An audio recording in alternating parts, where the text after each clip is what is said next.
കീഴാളരുടെയും സ്ത്രീകളുടെയും പ്രതിരോധത്തിന്റെയും രക്തസാക്ഷിത്വത്തിന്റെയും കഥകളാണ് ഓരോ തെയ്യങ്ങളും. നീങ്കളെ കുത്തിയാലും ചോരല്ലേ ചൊവ്വറെ, ഞാങ്കളെ കുത്തിയാലും ചോരല്ലേ ചൊവ്വറെ. ബ്രാഹ്മണനെ വഴിയിൽ തടഞ്ഞു നിർത്തി ചോദ്യം ചെയ്ത് താണജാതിക്കാരൻ എന്ന് മുദ്ര കുത്തപ്പെട്ടവന്റെ വേദന പോലെ അവഗണിക്കപ്പെട്ട ഓരോ ജീവിതങ്ങളും പിന്നീട് തെയ്യങ്ങളായി മാറിയെന്ന് പറയപ്പെടുന്നു. അവർ മണ്ണിലേക്ക് ഇറങ്ങി വരുന്നു, പുതിയ തലമുറയോട് കഥകൾ പറയുകയും ചോദ്യങ്ങൾ ചോദിക്കുകയും ചെയ്യുന്നു.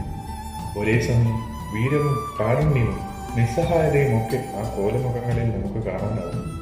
എത്ര കണ്ട് വിട്ടുനിർത്തിയാലും വിട നൽകാൻ പറ്റാത്ത ചില മുഖങ്ങളും കാഴ്ചകളും ഉണ്ടാകും നമ്മുടെ ഉള്ളിൽ. വടക്കൻ മലബാറിലെ തെയ്യക്കാലവും അത്തരത്തിലൊരു കൊണ്ടുപോകൽ തന്നെയാണ്.